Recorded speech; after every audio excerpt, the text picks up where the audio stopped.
Hallo, hier ist wieder der Kai von 10past10 und herzlich willkommen zu meinem neuen Video. Nachdem ihr unter meinen Videos in der Vergangenheit schon oft danach gefragt habt, möchte ich euch im heutigen Video gern den aktuellen Stand meiner Uhrenkollektion vorstellen. Und Spoiler-Alarm, es wird eventuell etwas Rolex-lastig. Zusätzlich möchte ich euch allen auch noch etwas mehr Nutzen mit diesem Video mitgeben und euch nach meiner Uhrensammlung noch über 3 Fehler aufklären, die ihr beim Aufbau eurer Uhrensammlung vermeiden solltet.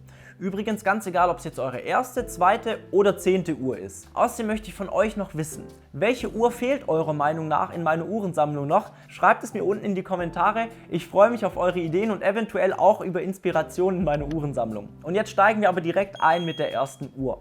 Die erste Uhr, die ich euch vorstellen möchte, ist die zuletzt gekaufte und das ist die, die ich auch gleichzeitig hier am Handgelenk trage. Das ist die Omega Speedmaster Moonwatch Professional. Das ist die Variante mit dem Saphirglasboden und auch vorne mit Saphirglas. Die gibt es ja auch noch mit Hesalit-Glas, etwas günstiger. Ich habe die Uhr vor 3 Wochen reviewt, da habe ich sie mitbekommen zum Reviewen und bei dieser Gelegenheit eben auch gleich zugeschlagen. Diese Uhr kombiniert wirklich sehr gute Qualität, was die Verarbeitung angeht. Sie hat eine wahnsinnige Historie. Das war nämlich die Uhr, beziehungsweise ist der Uhr nachempfunden, die die erste Uhr auf dem Mond war. Sie hat auch einen Glasboden und das finde ich persönlich ganz schön, vor allem weil das eine Handaufzugsuhr ist. Man sieht also, weil kein Rotor da ist, wirklich das komplette Werk. Die Tatsache, dass man die Uhr von Hand aufziehen muss, finde ich jeden Morgen eigentlich auch ein schönes Ritual, um sich selber gleich mit aufzuziehen. Die Uhr hat einen Gehäusedurchmesser von 42 mm, ist aus Edelstahl und was ich jetzt beim Tragen aber gemerkt habe, ist, dass sich die Uhr im Vergleich zum Beispiel zu einer Stahl-Rolex etwas schneller abnutzt, also es kommen schneller abpolierte Stellen rein. Nichtsdestotrotz eine wunderschöne Uhr, der erste Chronograph in meiner Sammlung. Ich freue mich wirklich, dass ich diese Uhr damals gekauft habe. Trage ich auch tatsächlich gerade fast jeden Tag. Wir machen direkt weiter mit der Uhr, die ich mir davor zugelegt habe. Die nächste Uhr, die ich euch vorstellen möchte, ist die grüne Submariner, Spitzname Hulk und Referenznummer 116610 LV. Diese Uhr hat einen Gehäusedurchmesser von 40 mm und ist eines der berüchtigten Sportstahlmodelle von Rolex. Im Gegensatz zur schwarzen Submariner, was zweifelsohne auch eine sehr, sehr schöne Uhr ist, kommt diese Uhr mit einer grünen Lünette und einem grünen Zifferblatt daher und ich persönlich liebe die Sunburst-Zifferblätter von Rolex. Diese Uhr gehört für mich wirklich zu einer der schönsten Uhren und wie alle anderen Rolex Sportstahlmodelle auch, ist sie wirklich verdammt alltagstauglich. Man kann die wirklich jeden Tag tragen. Also ich trage die jetzt schon deutlich länger als die Omega und trotzdem hat sie tatsächlich sogar weniger Abnutzungsspuren. Eine Rolex vergibt da einfach allgemein sehr, sehr viel, solange sie aus Edelstahl ist. Und was bei dieser Uhr für mich persönlich so besonders ist, ist, dass ich diese Uhr 2018 irgendwann schon mal gekauft hatte, damals auf dem Graumarkt, für einen sogar recht guten Preis.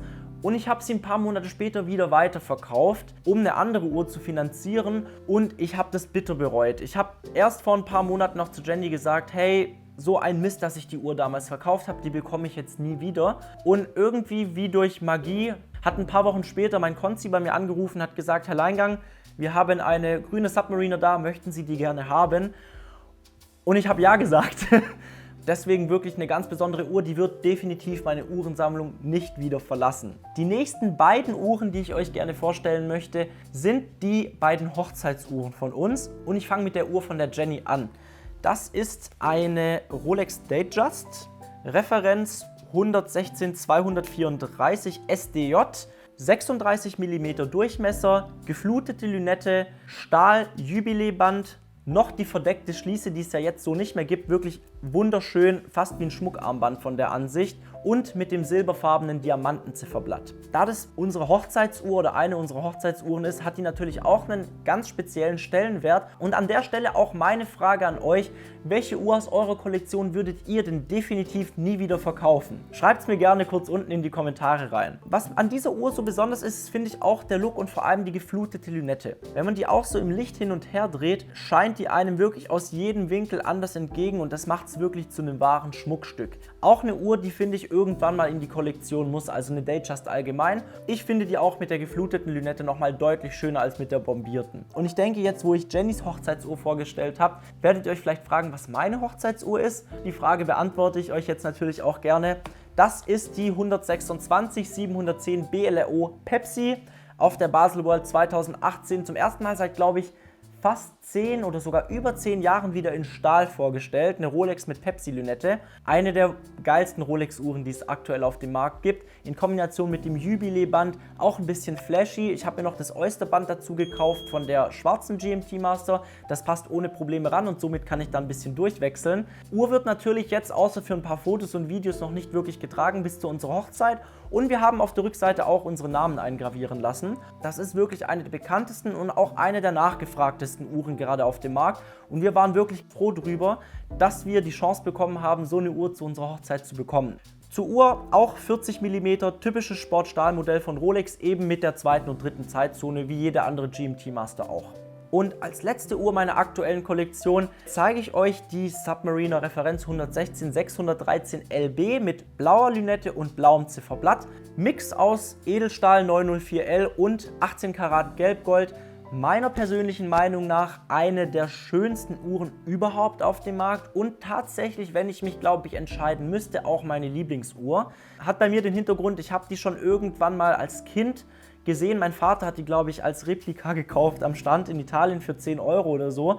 Der Look hat mir schon damals wahnsinnig gut gefallen und das hat sich irgendwie in meinen Kopf eingeprägt. Deswegen wollte ich diese Uhr schon wirklich seit meiner Kindheit schon immer haben und habe mir letztes Jahr dann auch diesen Traum erfüllt. Das war wirklich ein schöner Zufall. Ich war da gerade in der Stadt unterwegs bei uns, bin wie fast immer zu meinem Konzessionär reingelaufen, um Hallo zu sagen, mir ein paar Uhren anzuschauen und mir wurde diese Uhr hier auch gezeigt. Da habe ich gesagt, okay Leute, das passt gerade alles, ich muss diese Uhr jetzt kaufen, das wird einfach höchste Zeit.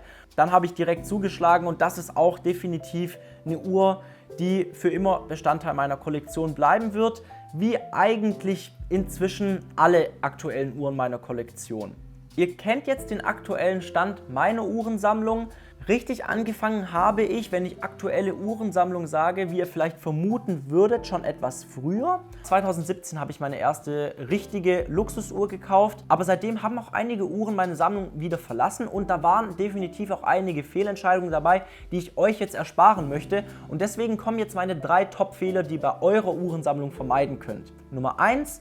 Du entscheidest, was dir gefällt. Klar, so ein bisschen so ein Hype um eine Uhr, zum Beispiel jetzt die Pepsi oder auch die Hulk, das macht eine Uhr auch für mich selber noch ein bisschen begehrter. Und ganz ehrlich, die Anerkennung, die man damit von anderen Uhrenliebhabern bekommt, ist definitiv etwas sehr, sehr Schönes. Aber es geht vor allem um eins, und zwar, die Uhr muss euch auch wirklich gefallen. Ich habe da mal ein Beispiel, und zwar die Tudor Black Bay P01, die ja auf der Baselworld jetzt 2019 vorgestellt wurde.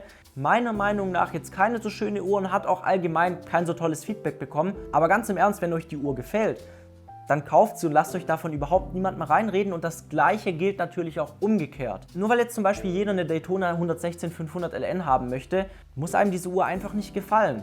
Mir persönlich gefällt die Uhr auch, aber ich finde die Variante 116 518 LN um einiges schöner und spare auch zurzeit auf diese Uhr. Da habe ich auch gleich um einiges weniger Wartezeit. Fehler Nummer 2, sich nicht mit Wissen wappnen. Nicht nur um jetzt den Kauf einer Replika-Uhr zu vermeiden, sondern auch Enttäuschungen aller Art. Zum Beispiel, dass ihr viel zu viel für eine Uhr gezahlt habt, obwohl ihr das gar nicht wusstet. Und deshalb solltet ihr euch eben vorher gut informieren. Und es gibt ja wirklich viele Quellen. Es gibt Foren, wo sich Leute austauschen. Es gibt YouTube natürlich, es gibt verschiedene Watchblogs. Nutzt alle diese Quellen, um euch wirklich alle Informationen zur Preissituation, Alltagstauglichkeit, auch Sachen wie Wartungskosten und Zuverlässigkeit im Vorfeld einzuholen. Das erspart euch im Nachgang wirklich Enttäuschungen und Ärger und probiert die Uhr auch vorher unbedingt mal an. Am besten ist es, wenn ein Bekannter von euch eine Uhr, die ihr haben wollt, schon hat. Dann seht ihr die Uhr auch wirklich mal im gebrauchten Zustand und an eurem eigenen Handgelenk. Und das mit dem gebrauchten Zustand darf man tatsächlich nicht unterschätzen, denn eine Uhr kann im Alltag wirklich gebraucht noch ein bisschen anders aussehen, als sie neu aussieht und man sollte sich dieser Tatsache einfach bewusst sein. Nummer 3.